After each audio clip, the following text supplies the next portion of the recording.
Watch him throw the ball, we gon' pick it off. You gon' let him hit the hole or you gon' cut it off. You gon' play through 4th and long or you gon' punt it off. Your defenders, heavy hitters, put your pads in. Don't be looking for the ref to throw no flags in. Keep the helmet on, keep the cleats tight. You the type to want to win by any means, right? You should look alive. This is Trap or Die. Wanting to win to me, right? You look alive. What up, though? Good morning, man. What's going on with y'all? What's going on with y'all, man? Let me cut my music on right quick. Yep. Hold on, where that thing at? Where that thing at? There you go. Yeah, where we at? I guess administrative items out of the way since we just getting started. Since we literally just started.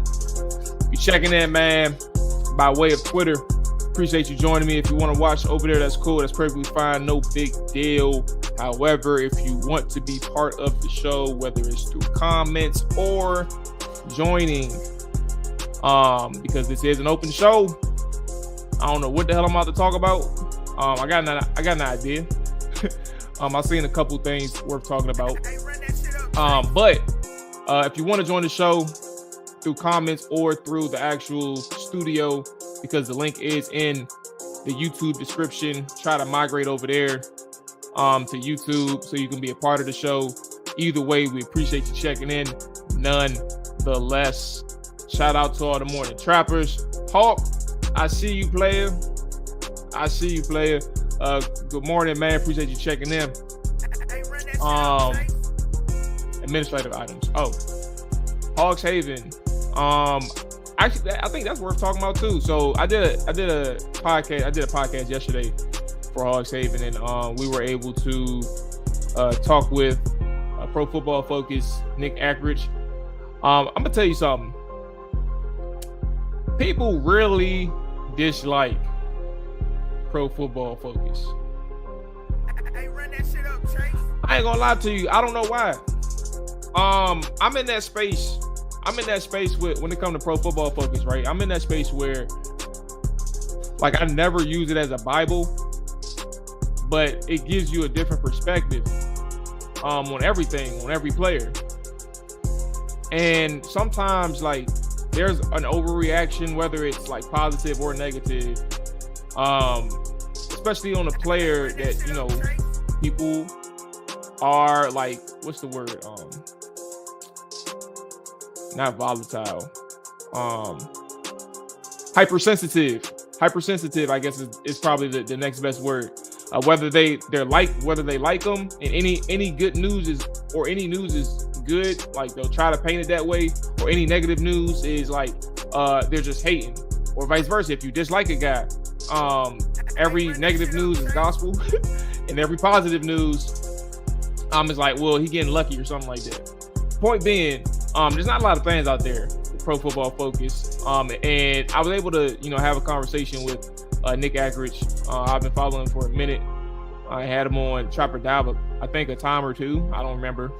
But we were discussing about Daron Payne and how Daron Payne is having a pretty good season, an excellent season. Like, we all know that Daron Payne is finna get paid. Daron Payne is gonna get paid. Kudos to the Loctician, man. Yeah, she do really good work, bro. And it's crazy because I show her love anytime somebody. I referred several people to her, but I need to do a little bit more on Instagram, man. She handled business this weekend, bro. And she a good freestyle. Like, you give her a picture, because she be hating when I don't come in there with no like style ideas or anything like that. But like, you can give her a picture, bruh, and it's all she need. That's all she need. Like, give her a picture. She can create something just based off the picture, or she can emulate it and get the same style. But she's really good, bruh. And I've been going to her for like close to like 10 years now. Where was that? Oh, Daron Payne. Takes me back when I got mine done. Oh, another thing, she gets me in and out in like 2 hours, bro. That's including the wash, the retwist, and the dryer. So she ain't taking 2 hours to retwist. Like she is in and out, bruh. I love that. But yeah, Deron Payne. My thing is, so he had like a 59.2 grade from Pro Football Focus, and that is a negative in the sense of like when you're talking about like good, average, below average, poor, or elite, like the levels, it's a below average grade. I think right under the average scale for Pro Football Focus. And you know, obviously the grade itself does not reflect you know, his performance on the field, right? He said, by the way, what was that rule on the by the way, what was the rule on the Man 200 tickets? The rule. You gonna have to help me. I'm a little lost. Forgive me though. I you know what I'm saying? It's probably my fault. It's probably my fault. I really forgot. What we talking about? 200 tickets. But yeah, below average grade with Deron. And for Nick, and I'm taking a long time to get through this story, so I'm gonna just go ahead and get through it and circle back to other stuff. But Nick kind of explained, you know, why his grade was a 59.2. So if you listen to the Hogs Haven podcast, and that's I may like do a little bit of release. I may do a release or maybe like a clip or two for Strapper Dive YouTube channel, and that may actually be because I've been trying to find a way to get videos out there for the Hogs Haven podcast. And it may be better if I just do like clips on my channel, since we don't have a YouTube channel for Hogs Haven yet. And maybe that works. But back to the point. He explains kind of why that grade was a 59.2 and why, you know, he has a below average grade versus the fact that despite the fact that Deron Payne is having like a stellar career defining season for himself. So he said 300. That's the thing. So I was a little bit confused for a second. John said 3. He had 300 tickets. One of my men, good men from Hogs Haven is actually going. He answered the call, and he lives out of state. So he's coming in town this weekend to go to the game because John Allen gave him a ticket. I think it's club seats too. So whatever that's worth. I don't think I ever had club seats, but yeah, he got himself club seats messing with the John Allen ticket call. But yeah, listen to that podcast from Nick Ackridge and I published it yesterday. If you don't follow or subscribe to the Hogs Haven podcast, it's on all podcast platforms, so you won't be able to miss that. Like I said, yeah, he said 300. He said 300, man. Like I said, man, it's an open show, so anybody that want to come through, y'all come through, and we can talk anything, Commander, that's on your mind, man. I'm about to go ahead and share the screen so we can run through. Hey, run that shit up, Chase. All a Twitter. Like I said, I mentioned Hogs Haven. Do a good job. Bill and Scott do a good job every day presenting like this all a Twitter thing. So it's going to help us catch up on everything Commanders related to get through this show. Where is we have a visual?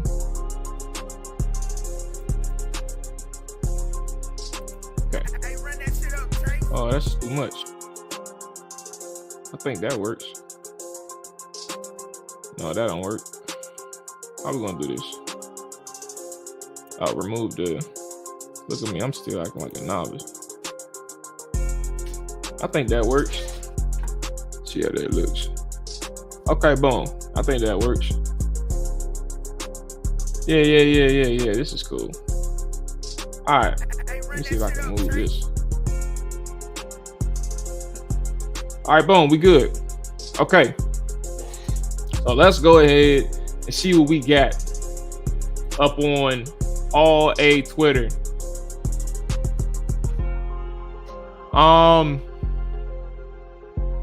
So here's actually, matter of fact, I did come across one earlier. Here's the injuries. I think what's interesting about these injuries is think we talked about it already, actually. We know about Chase Young. We talked about that. Oh, by the way, if you haven't looked at the podcast from yesterday, Trap or Die podcast, AJ, Dre, and myself chopped it up as we broke in the bye week. Get our last 4 games out the season, man. Out the regular season, out the way. So one thing that surprised me was Montez Sweat and James Smith-Williams. I knew that Montez Sweat was being evaluated for concussion, but I didn't know much about James Smith-Williams. Or maybe I forgot, but let me zoom in because I just realized this. Just realized something. Here we go. All right, that should be a little bit better.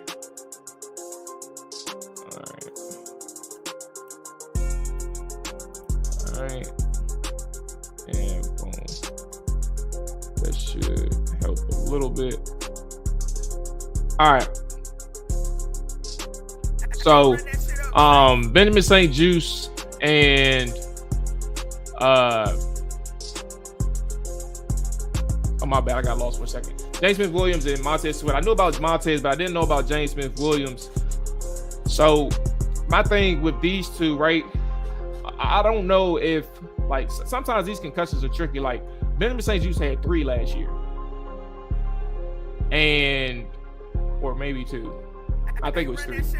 But he had 2 for sure, and one was like on the game that he had came back from. I don't remember what game he came back from last year, but he sustained that first concussion, right? And then missed some time, came back, got another concussion. AJ has talked about it sparingly, but you know, he talked about like that was his first time ever having concussions last year. And then when you look at the defensive line last year as well, from a standpoint of there was time where Chase Young went out of the lineup, then there was times that Montez Sweat went out of the lineup. Then obviously we lost Chase Young for the actual entire season on the back half of the bye week. So the defensive line is one thing, right? Montez and James Smith-Williams, they are good pieces to a unit. And you wonder, like, what are the contingency plans? Hey, run that shit up, Chase. Yeah, man. Yeah, man. We up there now. Everything got approved. You know what I'm saying? I'm in good shape over here. But when it comes to these players, right, in the defensive line position altogether, like, think about how important that depth is. I remember when Jack Del Rio, and I've said this probably a couple times now, so I want to make sure I say it again as many times as I can. But Jack Del Rio has said a couple weeks ago now, so it was before the bye week, I believe, heading into the first Giants game. He had said that what he wanted to see from Chase Young. Matter of fact, let me get the quote because I got time. And that'll be easier for us to kind of have this conversation, because Jack Del Rio definitely had some words for Chase Young. And here we go. December 1st. Yep. So December 1st, that was 2 Thursdays ago. On reasonable expectations for Chase Young when he returns, Del Rio said the following. Play hard, do the best you can to help the team. The biggest thing is to not make it about him personally. Just come out, give great effort, fit into the rotation, and do your job. That is what our guys have been doing to allow us to play well. That is not going to change. That is important. And again, when I brought up Montez Sweat and James Smith-Williams, what I'm specifically referring to is the fact that we need to know what the contingency plans are. Like, they keep talking about Chase Young. Of course, he's going to keep being asked about. What's going on, KV? Appreciate you checking in. Yes, sir. Appreciate you. But that is important, because what is the contingency plan? If Montez Sweat and James Smith-Williams is out against the Giants, I'm not saying that they are. Who knows with concussions, and who knows, like, down the line in this 4-game stretch. But obviously, you know who the backups are. Like, on the practice squad, you have William Bradley King, who's around. Shaka Toney is around. So you have bodies. But Montez Sweat and James Smith-Williams are a big piece to the unit, the core unit, the people who do their jobs. Can you trust William Bradley King to come in and replace the James Smith-Williams? Can you trust a Shaka Toney to kind of do the job that Montez Sweat is doing? If not, where's Chase Young at? I'm not in the camp of, well, I ain't gonna lie to you, with 4 games left, I don't care what they do. I don't care, like, if they want to, and 2 things, actually. I don't care what Washington decides to do with Chase Young at this point. If you want to keep him out, keep him out. If you want him to play, go ahead, let him play. It is what it is. As you see in the actual quote itself from Rivera, he says that Chase has continued to progress. He did a lot of work these last few days and had some really good days and seems to be pretty confident. We'll see how he progresses, but he is trending in the right direction.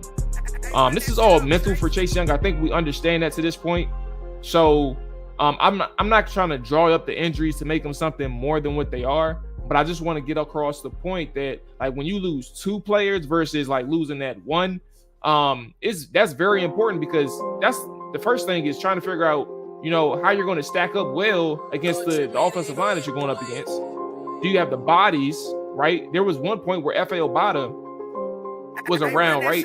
And because Jonathan Allen was dealing with an injury, and I think somebody in particular, no, they didn't have a nose tackle at that point because Fedarian had just gotten hurt. But F.A. Obata was playing 3 technique, and he was taking on a lot of double teams, and he was getting crushed against Detroit. Like, it was easy money. So, like, trying to figure out, like, solutions, especially if Montez Sweat and James Smith-Williams isn't able to play, is something that's going to be, like, of the utmost important. And I think the issue comes along is, like, you don't know when they're going to be cleared, and actually able to practice and how you can incorporate them into your defensive game plan. So that's why it's kind of on my mind when you see, like, two people like in the key rotation having concussions, and now you're asking about the contingency plans. Then you're asking about Chase Young, like, if he comes back, is he going to have to make up the load for 2 players that are gone? Like, it's not a healthy rotation anymore, because they may be relying on Chase Young a little bit more than what they should after he returns from injury. So that's it. Something to monitor. Nothing significant right there. Sam Cosmi, ankle sprain. I think there's a serious conversation to be had down the line. I preface it that way. Down the line about his ability to even stay on the field. People talk about if he's a good tackle or a bad tackle, if he should move to guard. By the way, I will say this one thing, and I'm not going to, like, dwell too much on it, but when you talk about Sam Cosmi at guard, I don't like when people draw conclusions after one game. I know that he really didn't have a good performance, and I'm not going to sit here and tell you that he did. I'm also not going to sit here and tell you that he should play guard. He may fit the guard position, right? But you got to give him more time. If you want to think about the idea of him playing guard, you got to give him more reps. You have to give him more exposures. You have to give him more games at that position. But the conversation that I want everybody to think of and just stash it, because we're not going to talk about it right now. This fool cannot stay on the field to save his life at all. And that's a problem. My man, Hawk, bruh. Hey, shout out. Hey, before I read this, I ain't even seen it yet.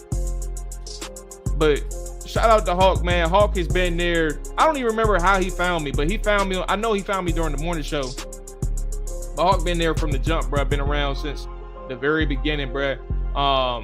So it's only right that, you know, Hawk is the first person to give a donation to the Tribe or Die channel, man. I definitely appreciate you, big dog. Let me go ahead and read what he said. Proud of you, men, and always great talking ball of life with you. May the subs for Tribe or Die channel just keep growing like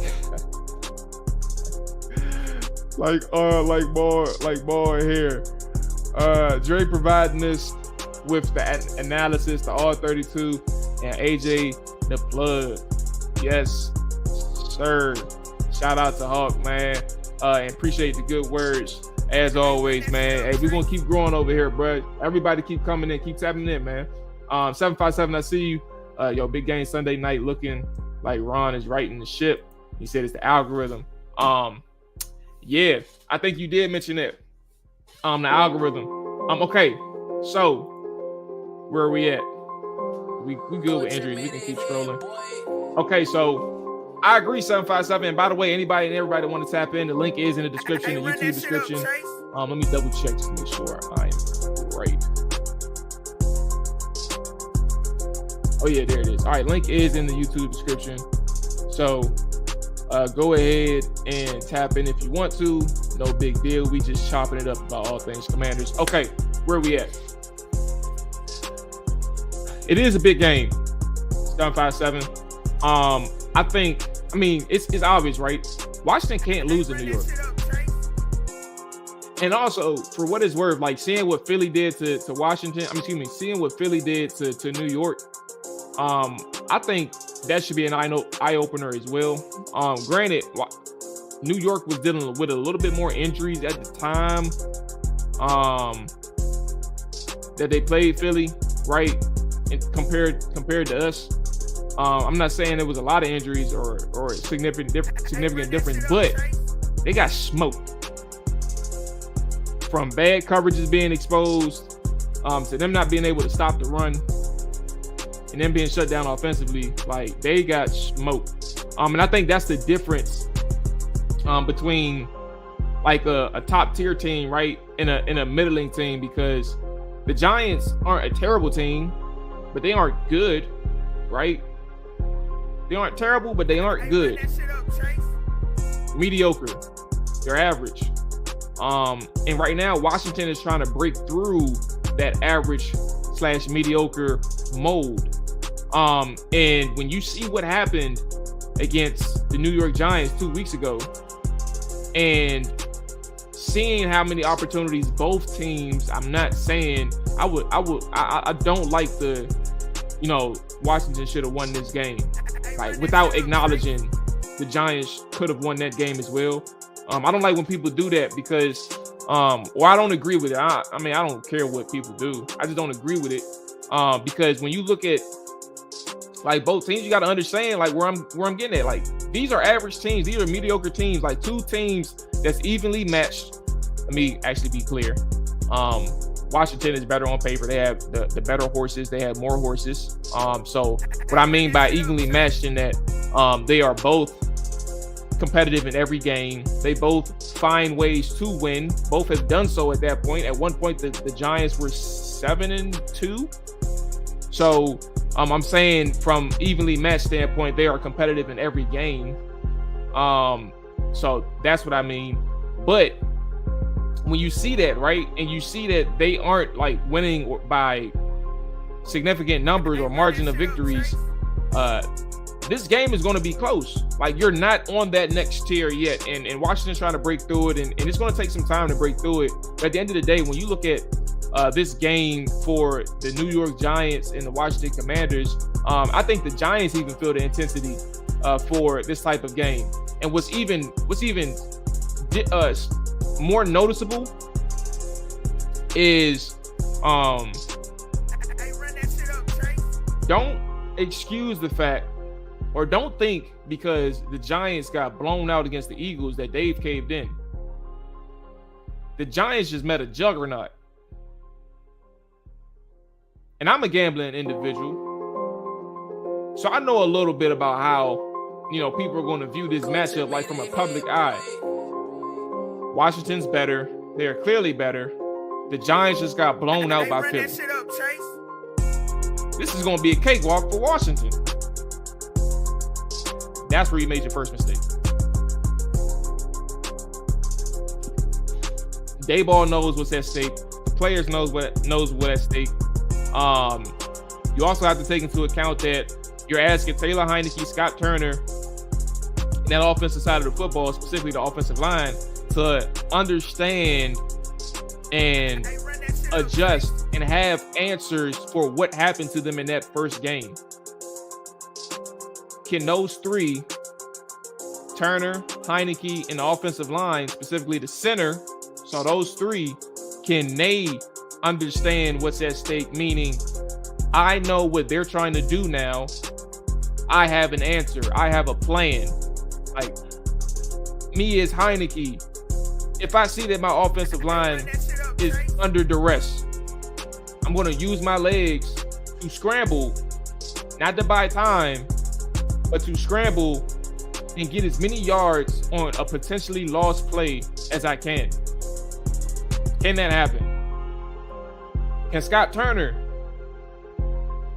understand that this third and medium or this third and long isn't going to work with me being in max protection? Or I can use max protection from time to time, but let me change it up. I like how we attack these guys out of 12 personnel in play action situations. We have 3 excellent tight ends. Let me take that back. Excellent is a strong word. We have 3 solid tight ends. Cole Turner, Logan Thomas, John Bates. We can use all of these guys in the pass game. Can we go 13 personnel? Can we utilize that strength to our advantage, having Terry as the receiver, the isolated receiver, or maybe having Jahan Dotson out there as the isolated receiver, or maybe use Curtis Samuel? Can we utilize this and make this thing, dress it up in a way where we can move the ball effectively while also threatening the defense from a passing game standpoint, because we have solid receiving tight ends? Instead of using max protection in 11 personnel where things may get a little weird, may get a little difficult. Can we do that? Can the offensive line hold up against Dexter Lawrence? Can the offensive line hold up against Leonard Williams if he's playing? Dexter Lawrence is a dog, splitting double teams, winning one-on-ones, winning in the pass game, winning in the rush game. Like, he's doing it all. Can my guards hold up against Leonard Williams and Dexter Lawrence the second time around? If not, what am I going to do to help him?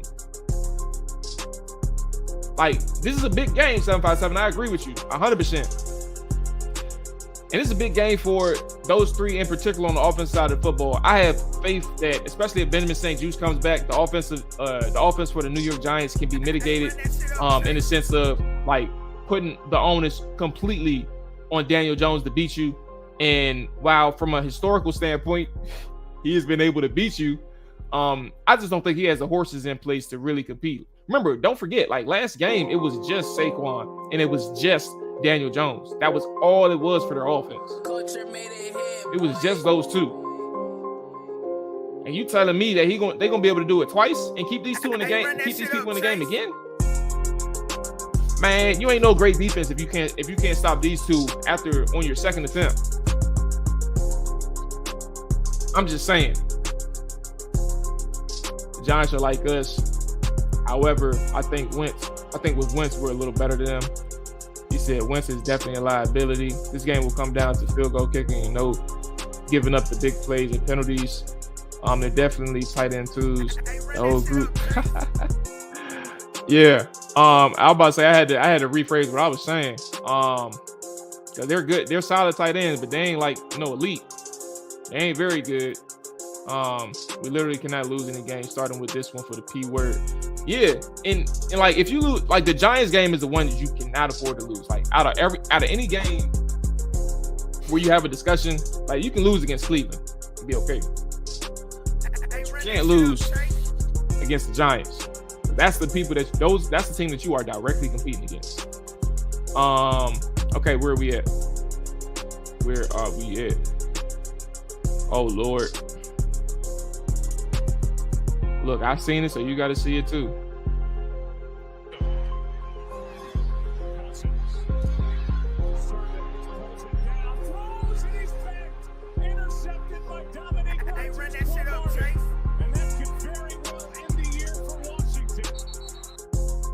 That one hurt, didn't it? That one hurt, didn't it? Oh my goodness. The last time we played the Giants in December with the playoffs on the line, time to get revenge Sunday night.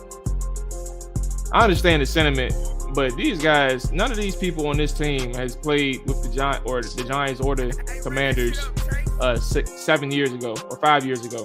That was 2017. Nobody was here for that. But you know what really hurts me and what really frustrates me is right here.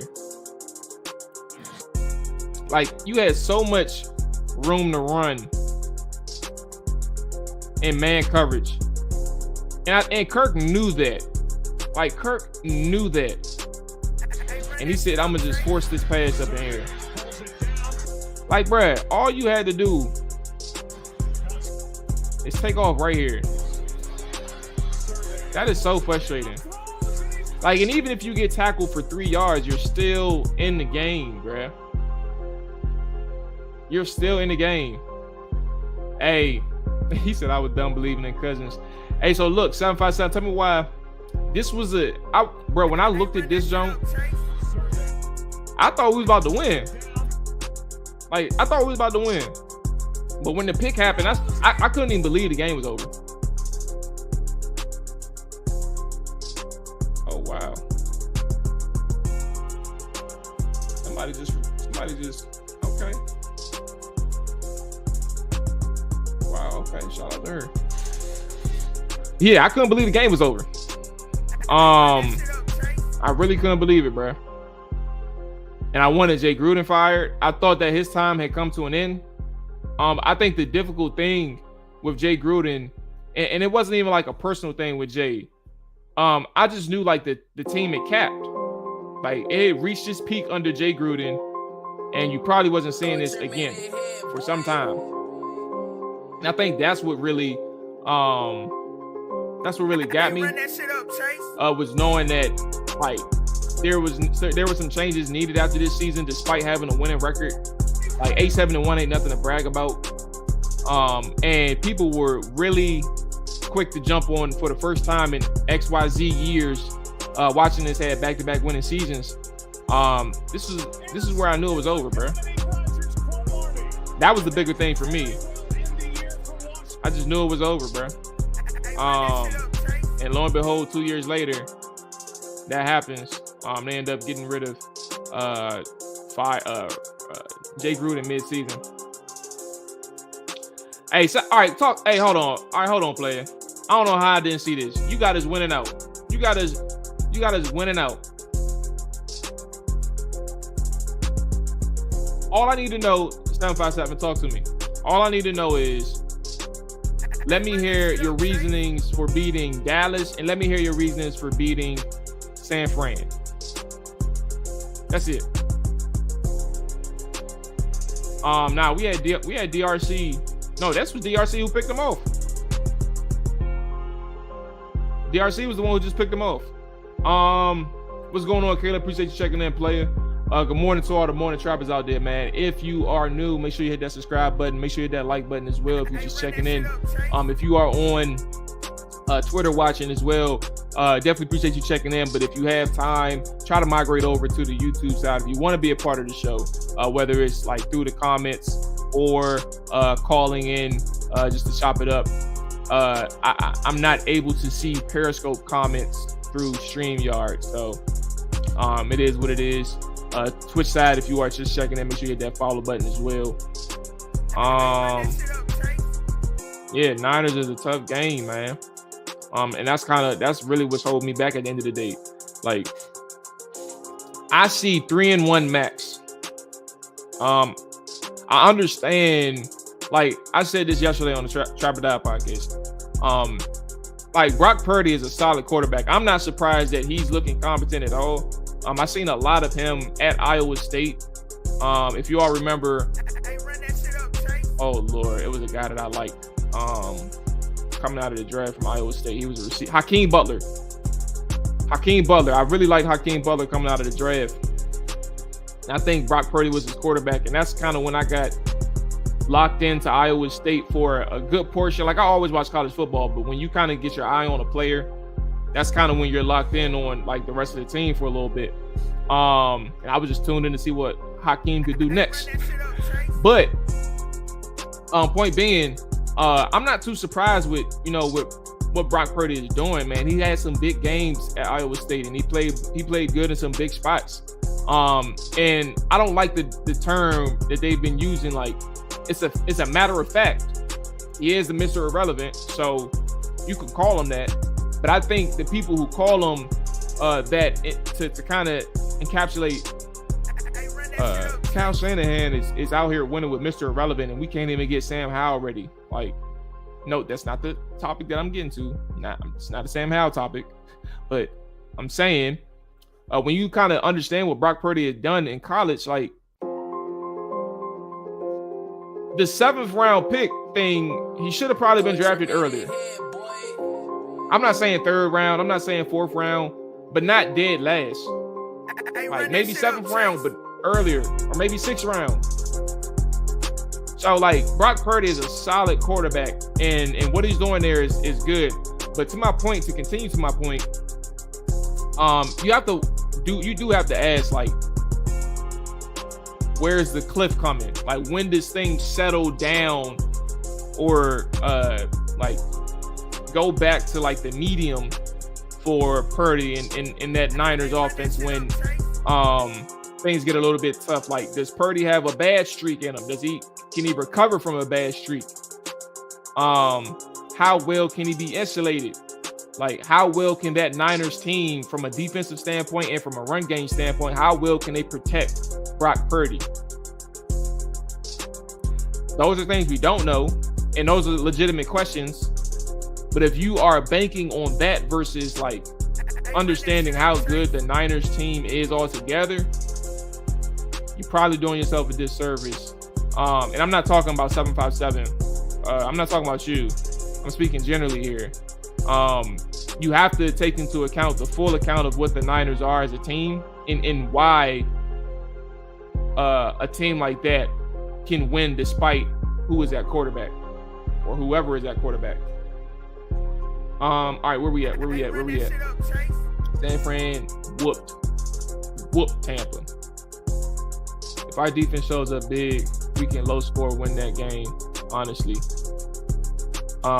Cowgirls, we owe them, won't get swept by them.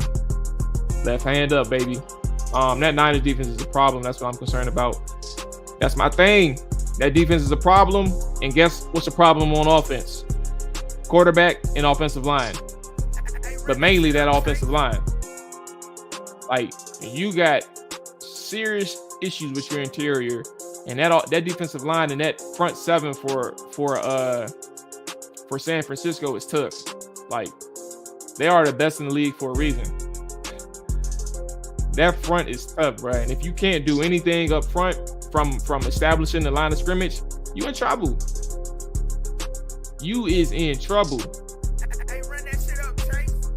You trust our offense against the Niners. And that's another thing too. I want people to understand like how serious of a situation this is for the offensive line. Like, we know who Taylor Heineke is. We know who Carson Wentz is. So like, when you had these conversations, right? And even when people were saying you can't start Wentz against San Fran, here's a statue. I want you all to know Heineke gonna look like a statue too if they can keep him in the pocket. And it's not gonna be too difficult with this offensive line, bro. It's not gonna be too difficult at all. What am I looking for? So I think people need to take that into account. It don't matter. It don't matter who is that quarterback if this offensive line can't hold up. All right, where are we at? Where are we at? Ooh, playoffs. All right, so here we go. All right, the playoff leverage for Sunday night game is immense. So with a win, 86% chance to make the playoffs, 28% with a loss. Giants, 90% with a win, 31% with a loss. So Seattle has a 57% chance either way of this outcome. Oh, I didn't mean to do that. What just happened? Hey, run that shit up, Chase. Okay. All right. Why does it keep doing that? All right, I got it. 50% chance either way. So the Giants is 20% chance if New York. So they basically have a 20% chance either way. Why didn't he just say that? I don't know why he didn't just say that. So yeah, this game is huge, bro. And that's why I think, like, another thing, like, you can't lose to New York. But I want to harp on the fact, like, they just got blown out. But that don't mean Washington is going to cruise to a dub against the Giants just because they got blown out. Like, the Giants are not a bad team. They just met a juggernaut. You gotta take that into account, bro. Where are we at? We can definitely run. Definitely need Heineke rolling out of the pocket against San Fran. their weakness is their secondary. Hey, run that shit up, Chase.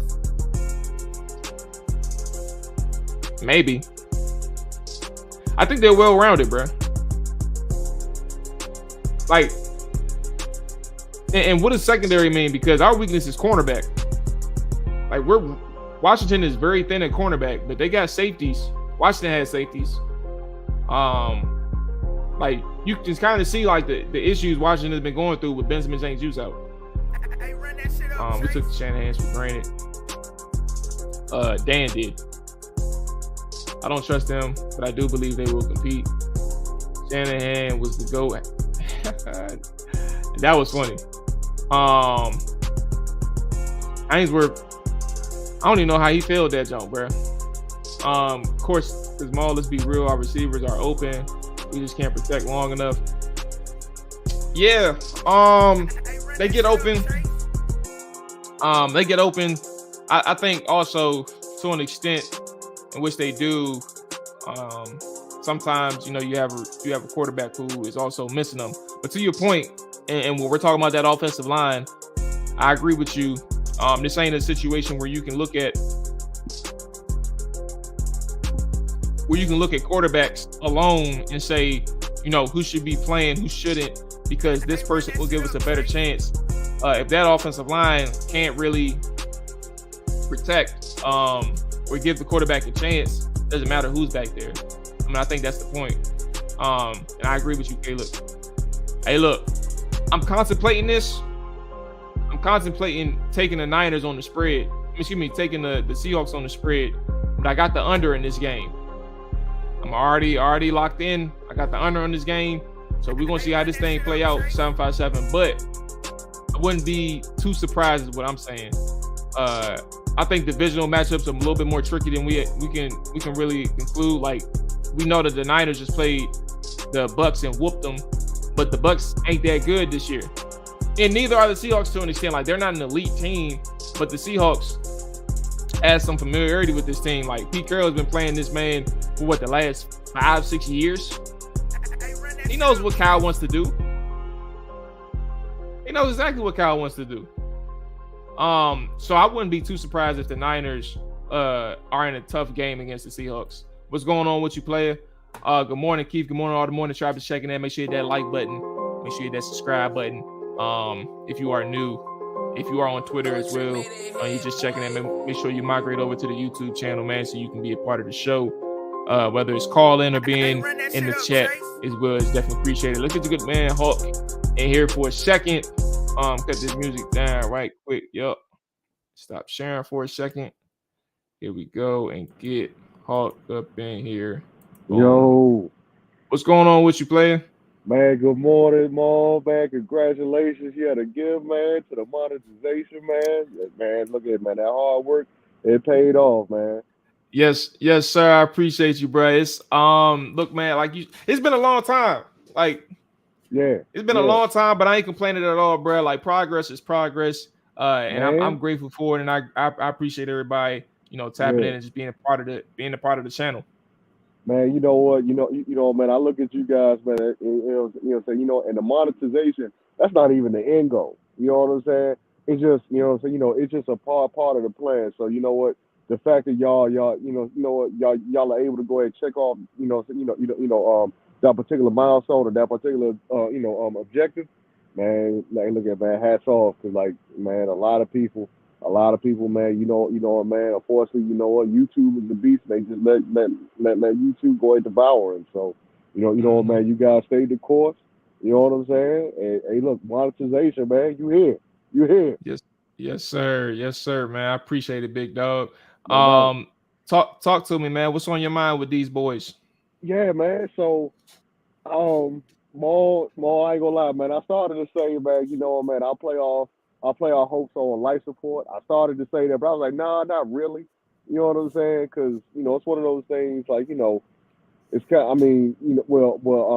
It's almost like Big Mama from Soul Food. You know what I'm saying? Oh Lord. If she just ate, you know what I'm saying? If she just ate some more vegetables, you know what I'm saying? She could have pulled through. You know what I'm saying? But you know what? Yeah, but as far as for this team, bro, man, look, they know that they control their destiny. You know what I'm saying right now. You know what I'm saying. For the organization as a whole. I mean, you know what I'm saying. But with all the reports coming out about, you know what I'm saying. The government versus the Washington Redskins. Well, Washington football team, Washington Commanders.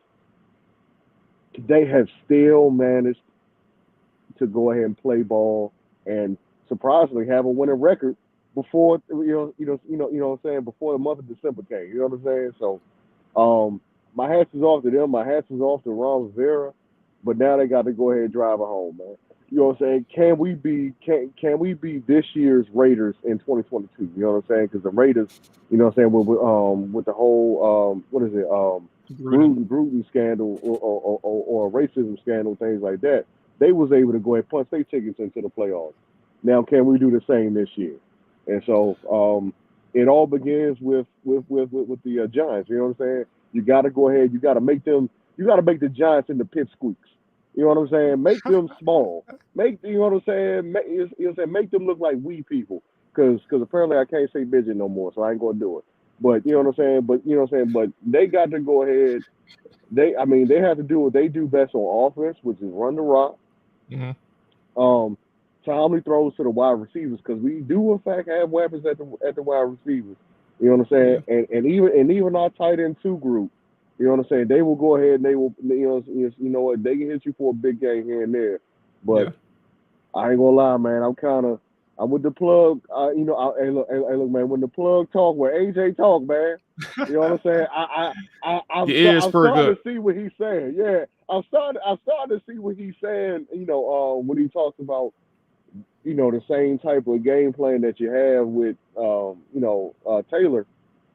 Why wouldn't you have done that, you know, throughout the whole season? Because, you know what I'm saying. It's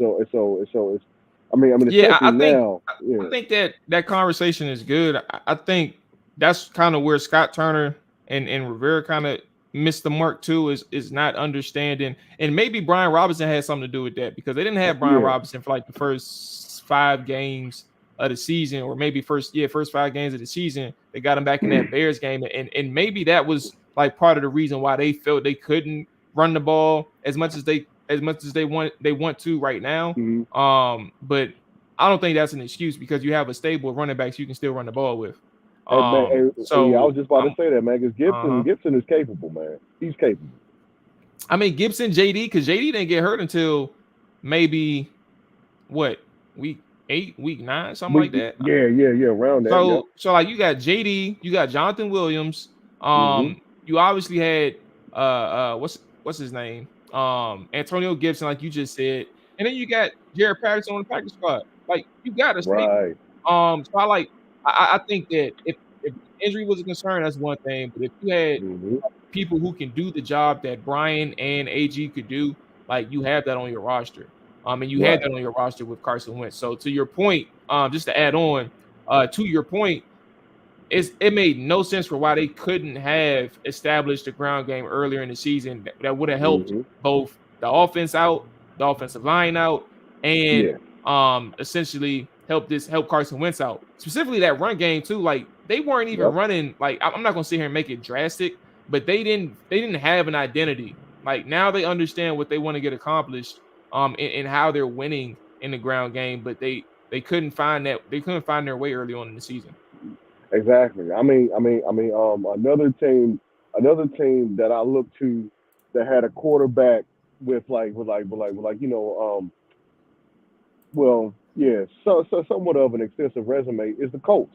When the Colts got Matt Ryan, you know, was Matt Ryan chucking the ball all over the field? No, because granted, their receivers are not. Are not like ours. However, they got Jonathan Taylor. You know what I'm saying?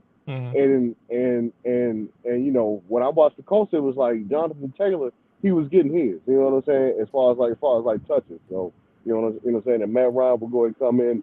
You know what I'm saying?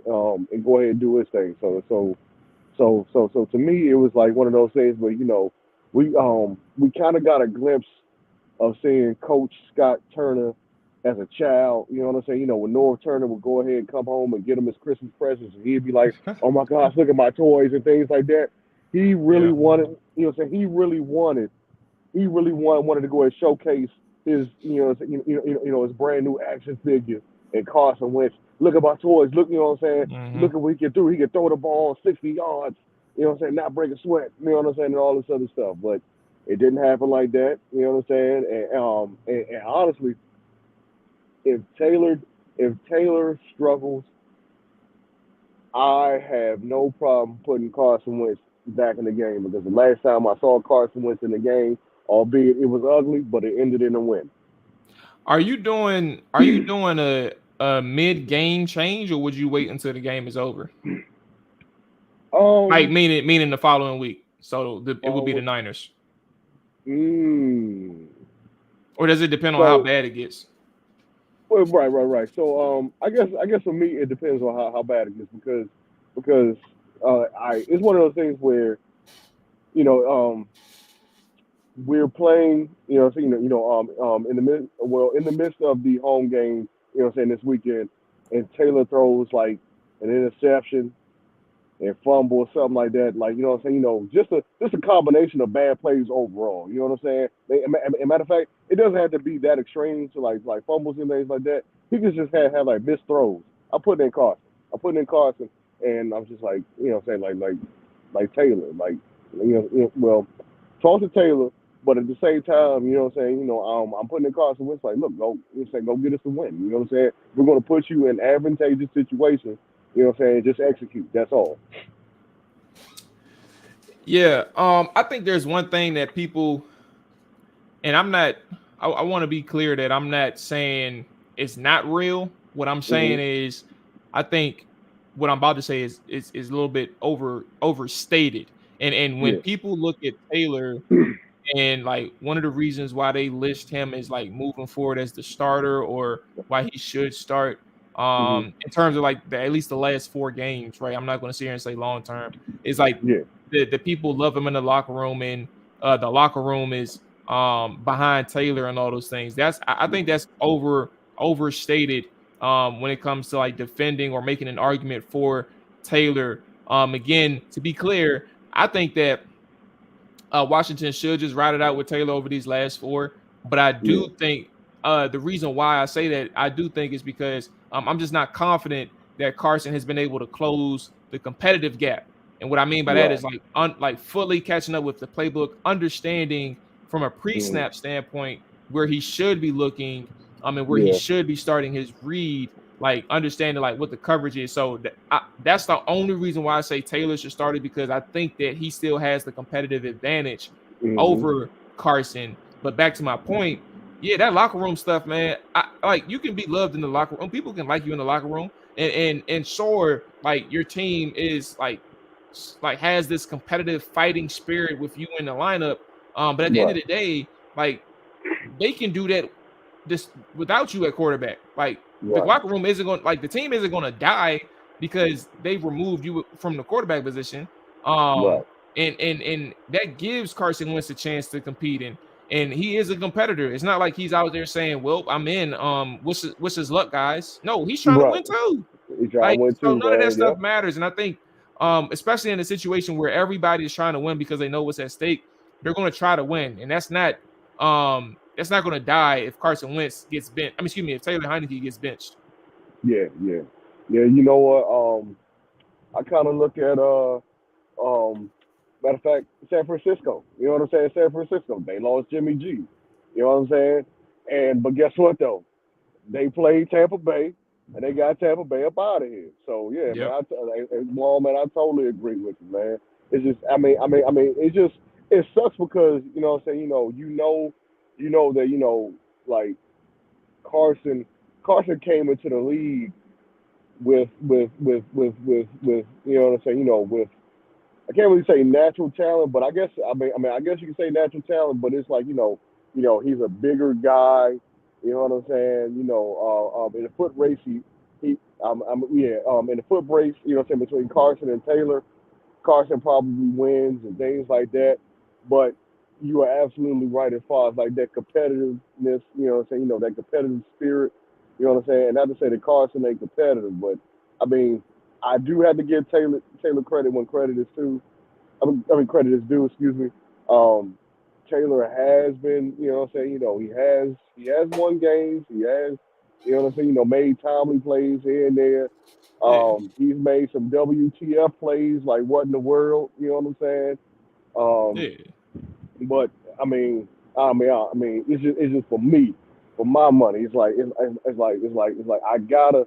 Look, I invested draft capital in Carson Wentz, and so I'm like, looking at Taylor, you got it, far like you starter for right now, though. You know what I'm saying?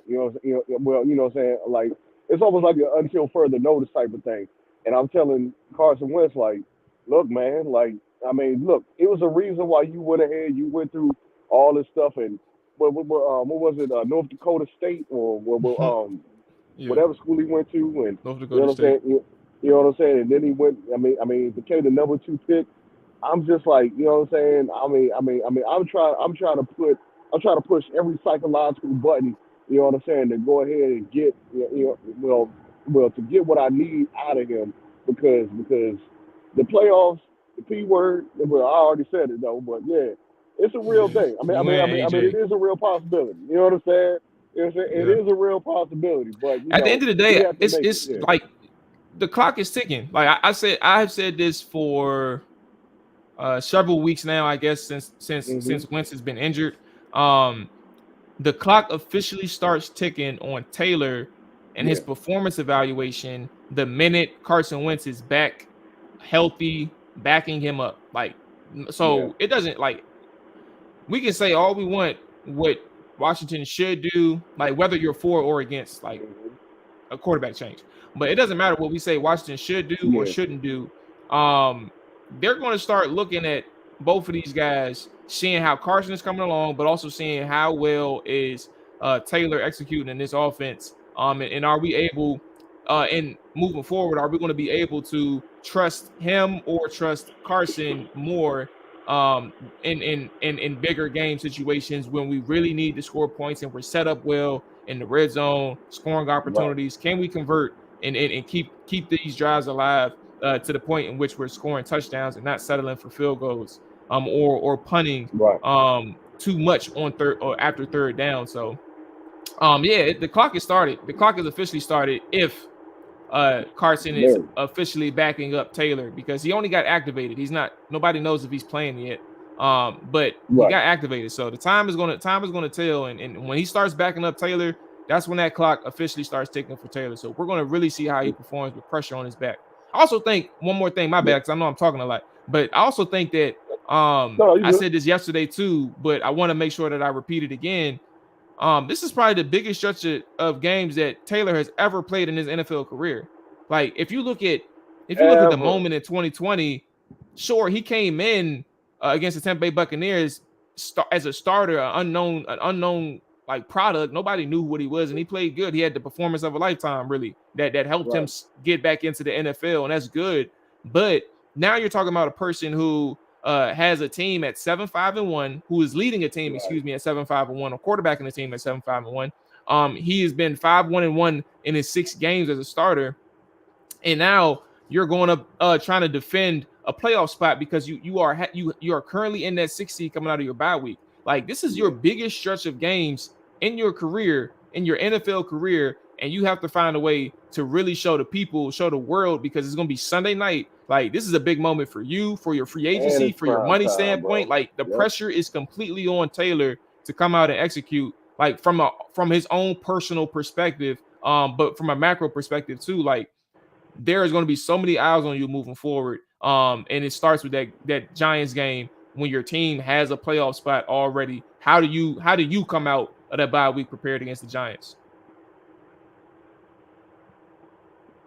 Yeah, man. You know what? You know what? Last time, see, you know what? Look, ball, man. I got to knock on wood, man, because the last time Taylor was in a prime time spot against the Giants, he won, right? It Yeah, was a Thursday that was night that game. was a Thursday night game last year. That was a Thursday night game. So the last time he was out there, he won. So off Bucks. The Giants are looking at him like fool, because it's like, nah, man, we should have won that game. And hey, what's your Yeah, they man really called? should have.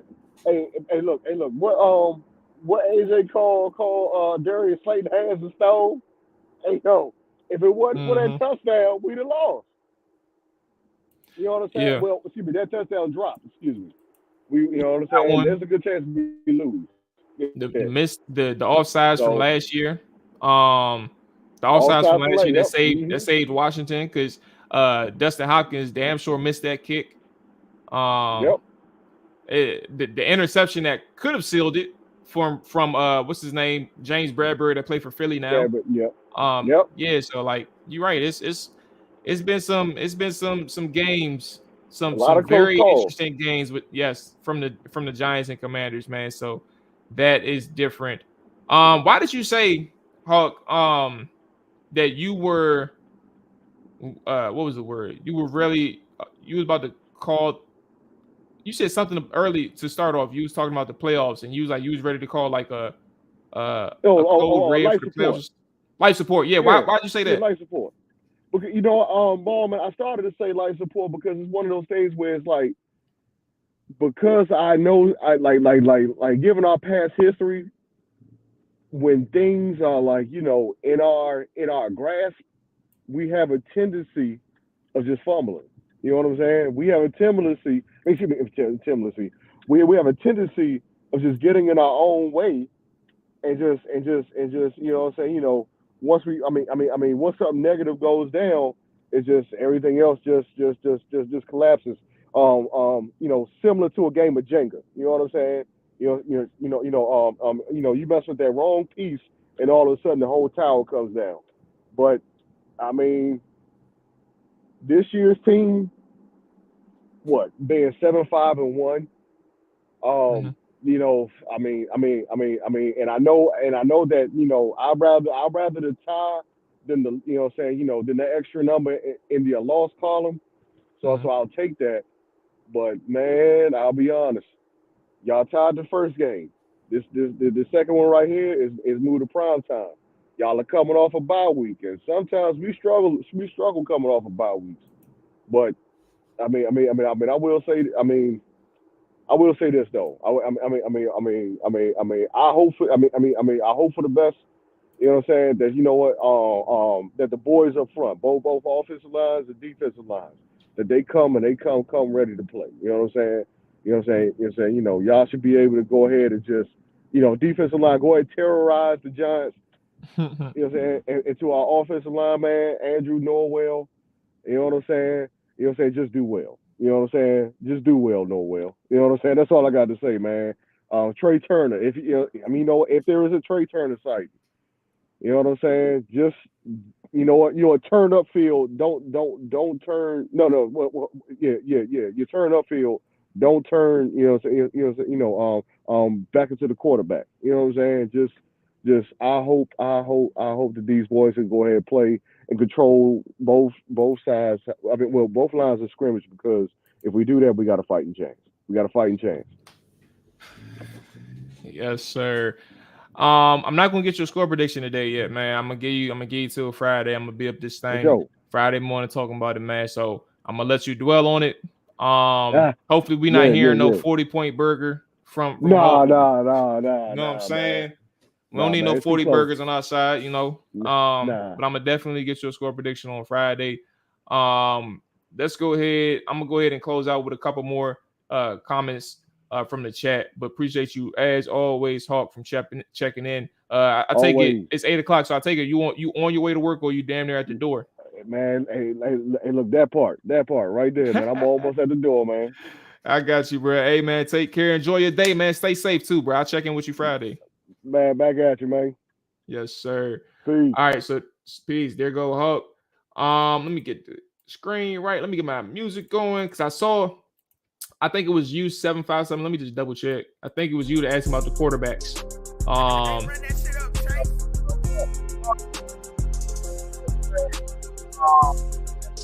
My brother, thank you, man. It's been a long time coming, but we here now, dog. Appreciate you, player. Okay. So, yeah, he did. He had some solid games. I think after the bye week was the Tampa game. Let me double check. The bye week started with the Tampa game. Yeah, because that was a 4-game win streak. Started with Tampa and went to the Raiders. And what was his numbers looking like? 81% completion percentage against the Tampa Bay Bucks, 250 yards. 3 touchdowns thrown against the Carolina Panthers next game, 72% completion percentage. Then you had 77% completion percentage, 220 yards against the Seahawks, 1 touchdown, 1 pick.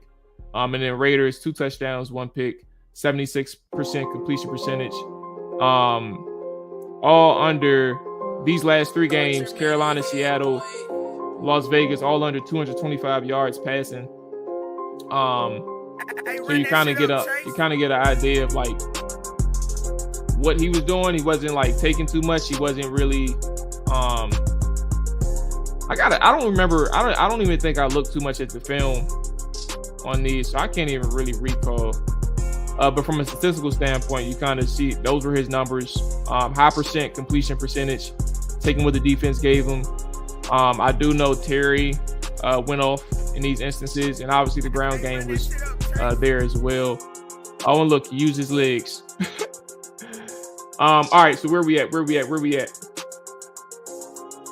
Before injuries and COVID, yes.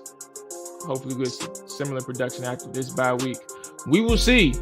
They had a really good game plan against the Giants. Now out of their bye week in 2020, Washington played New York, and that's when they lost 23-20. I think Alex Smith had like 3 or 4 picks, or maybe Kyle Allen. I forgot who it was. But that game was actually really crazy. I'm about to double check because now my mind is thinking about it. But they lost 23-20, 5 turnovers. Yes. Alex Smith had the 3 interception game. And then we had 2 fumbles. That was a crazy game, bro. And we still had a chance to win. Like after all that, went down 20-3, came back, made it 23-20, with 10 minutes left in the game and couldn't score. Couldn't score after that. All right, where are we at? Here we go. That's how I'm gonna close it right here. Who are some quarterbacks in the league that will be available next season that you would like us to look at next season? It's only 2. That is Jimmy Garoppolo and Geno Smith. Now, I want to preface my answers. I should have prefaced it before I gave my answers. But Jimmy Garoppolo and Geno Smith. But I want to say I'm answering the question. And to be honest with you, these aren't people that I like. I like Geno. I want to explore Geno, and the reason why I want to explore Geno in particular is because if they get a chance, I honestly think he's going to stay in Seattle because they have something there, and Geno is familiar with their system. He's been awarded a chance to compete and win that starting job in Seattle. They've opened up that offense. I think they are actually a top 10 offense this year. I want to say top 5. I'm about to double check right now. They are not top 5, but they are top 10 passing offense. And they score a lot of points. But I think the thing is in Seattle, the reason why you want to think about Geno is he has the pocket presence, he has the elusiveness, he has pocket awareness, same thing as pocket presence. But he can maneuver in the pocket, he can scramble, and he can extend drives with his legs, or extend plays with his legs as a passer. And then you're asking him in that offense to really put up 30 points a game to keep your team in games. And they're doing it.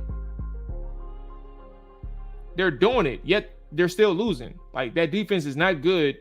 And it's not because Geno's playing bad. Like, they're not losing because Geno's playing bad. 7-6 is not, like, I'm not saying Geno has not been responsible for any of the losses or he has not played a part. But what I'm saying is, if you're asking your team, your offense to put 30 points a game just to keep you in it, that should be recognition in itself that he's doing a hell of a job to keep that team afloat. Because without that offense, you're looking at a 3-13 or 3-14 team, 4-13 team.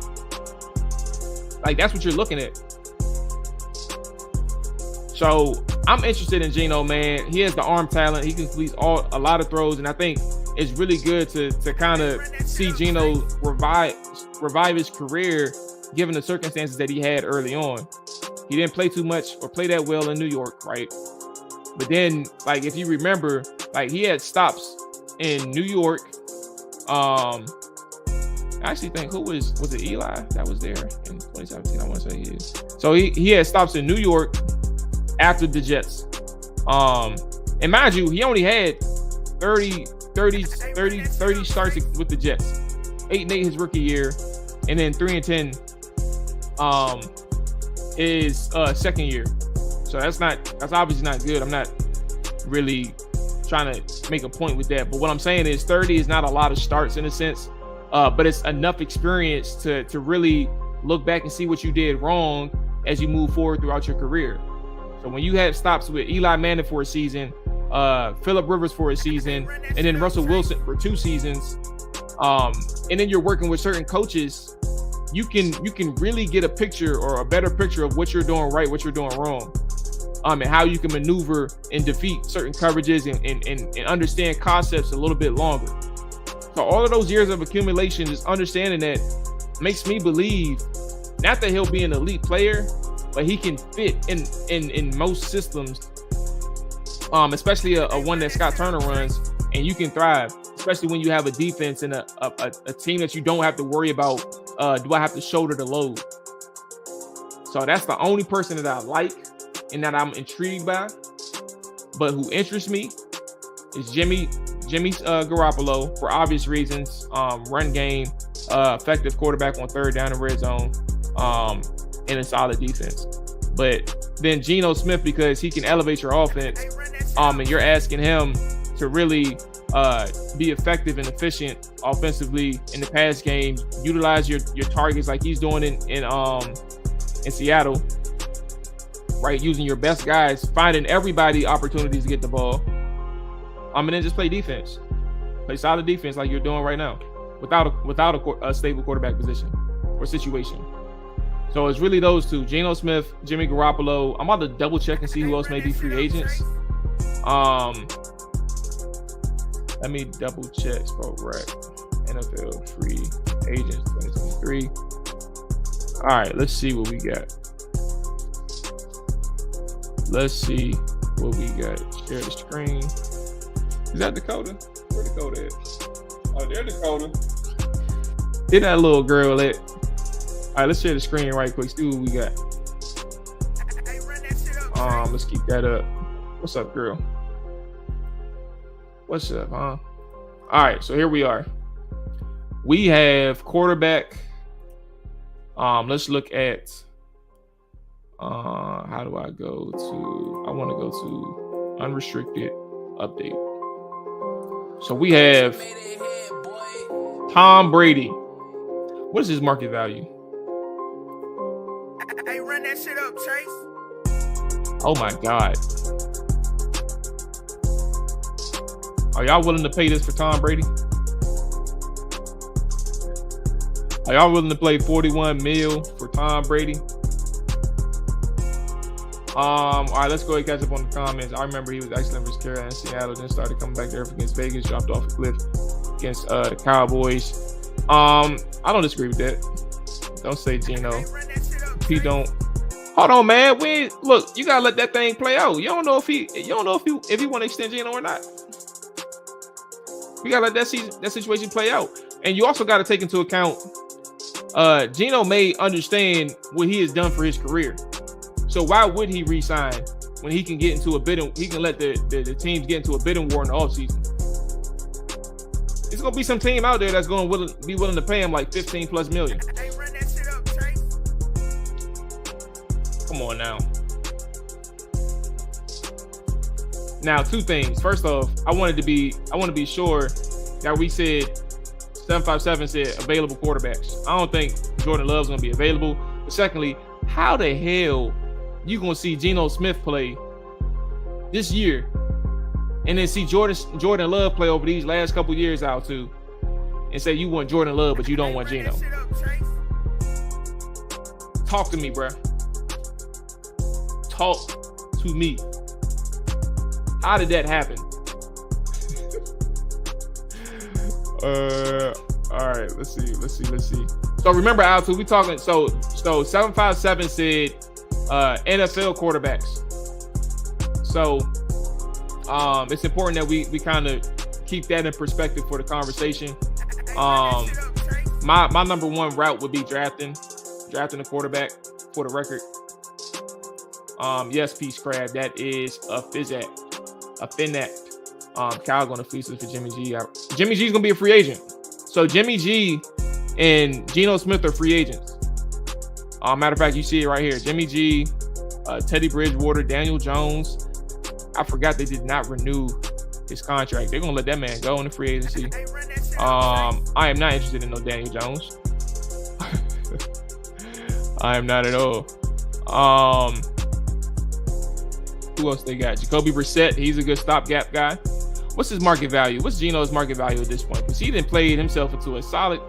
Oh my God. What I say? 15 million, bro. He currently making 3 million. He about to get paid. That man about to get paid. None of these stopgaps impress me more than the stopgap we got. Hey, Kevin. Good morning to you, my brother. But stop it.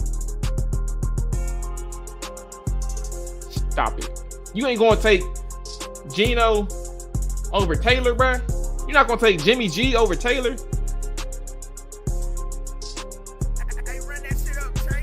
But you did say stopgap. So I don't think if you get Jimmy G, I don't think he's gonna be a stopgap. Probably be here like 4-5 years. Same thing with Geno. I think he'd probably be here like 3-4 years. All right, so who else they got? Andy Dalton, I'm not interested. Somebody said Mike White to me on Twitter before. I'm not interested. Heineke's also a free agent for those who forgot. So this is a legitimate conversation. What's his market value now?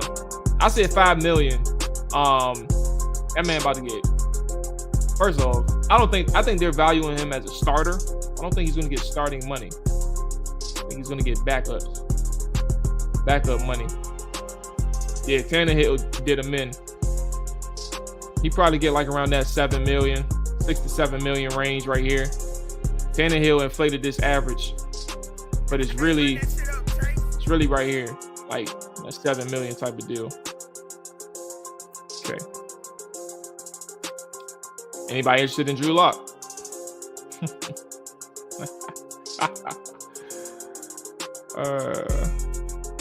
I think that's it.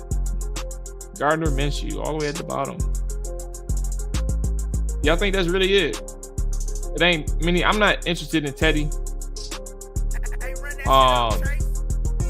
He's frustrating. I don't think he's a bad quarterback. He's just frustrating because he's in that same boat of individuals who don't take chances as a quarterback. So he's frustrating. I feel like if they would just fix the line, it would hide a lot of QB deficiencies we may have. Mariota walked away from the Falcons. I'm good. Yeah, he is a free agent coming up.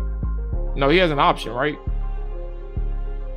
Marcus Mariota, he got a team option, I think. Who is Jordan Love? Quarterback from the Packers, my brother. We get to see Jordan Love for a year before we get to commit. Geno gonna get paid, and we can easily get burned off 1 year with a great coach. I'd rather take a gamble with Jordan. But you have to trade for Jordan, though. Like, if you want to trade for a guy that you don't know, or that you want to take a chance on, why not just draft a quarterback?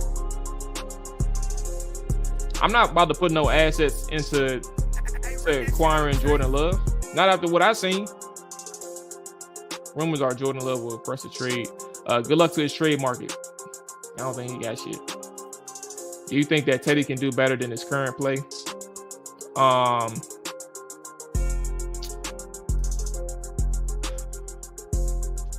That's the thing. Like I don't think Teddy is playing bad. I don't think he's playing bad ball. I just think that he's not a risk taker. Like he doesn't take those aggressive shots. Like he would rather stay on like that first level, second level area He's not going to really press you down the field. He'd rather get the ball in the hands of his playmaker sometimes, and even still, like, he has those turnovers that are a little bit frustrating. But again, not a bad quarterback. It's like you're just limited with him as your starter. So do you really want to take a chance on Teddy, right? And to your question, do I think that he can do better than his current play?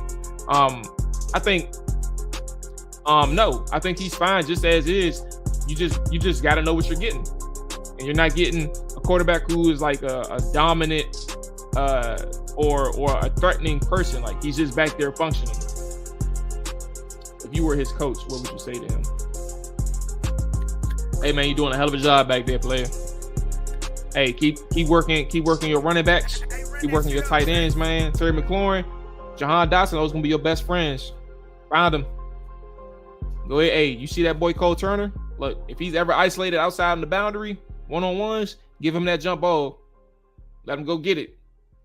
But hey, right now, man, hey, keep playing safe. No turnovers. Let's get the ball moving down the field, my brother. Excellent job, Teddy. Appreciate you. I'm cool with Jacoby. I'm not too fond of him either.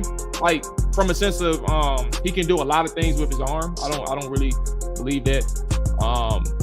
But I mean, that's a bridge option. At the end of the day, I do think that if you only have Sam Howell technically on your roster, or maybe Carson Wentz is your backup, an expensive backup, you're definitely going to be in the market for a veteran. But like, which veteran do you get? This is a solid pool in terms of, like, from an overall standpoint. This is a solid pool of veteran quarterbacks that can serve as either your backup or your bridge. And it may include Taylor Heineke, but you got other options here if you want to move away from Taylor. It's up to you. When I say what we got, I'm referring to Wentz as well. Whether here or elsewhere, Wentz will eventually look better when not playing behind the turnstile of the O-line. Fair enough. What would you do if you accidentally see him at Super?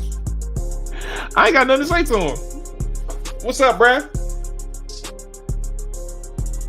What's up, Teddy? I ain't got much to say to him. I ain't got no issues with Teddy. What do you pay for Wentz next year in a restructure? That's a good one. Since you definitely have to restructure. Where did that dog go? All right.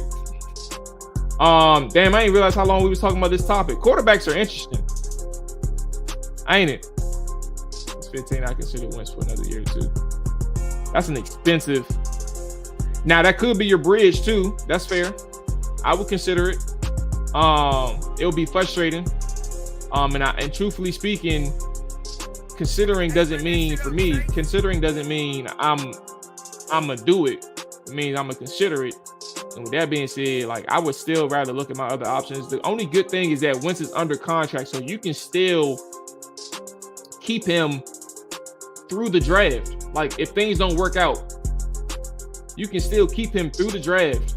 And if you find a quarterback in the draft that you're comfortable with, in terms of like letting him lead and keeping Sam Howell as a backup, go ahead and snip. Not necessarily. It helps. You can still re-sign Payne. You can re-sign Payne before cutting Wentz. Like, you can do it. But cutting Wentz is a way to free up other space for the team, like secondary, offensive line, things like that. All right, I can talk to y'all all day, bro, but we all got things to do. I'm gonna holler at y'all on Friday. Today, stay tuned. All 32 side of the Trapper Die podcast coming out later today. We break down everything from or most things from the prior week. Obviously, always good laughs. Hilarious story. I didn't think we were going to tell it on air. I really didn't want to, but we told a story about Atlanta, our trip from the weekend, man, and how you all should be very aware of what you're eating. I'll say that much. I'll say that much, man. But yeah, Trapper Die podcast live tonight with the all 32 side. The fellas for Commanders We'll be back tomorrow to preview Commanders Giants. And then again, I'm back Friday morning for the Commanders morning show. Y'all take it easy, man. Enjoy y'all morning. Enjoy y'all day, man. Stay safe. All that good stuff. Appreciate y'all checking in. Hey, run that shit up, Chase.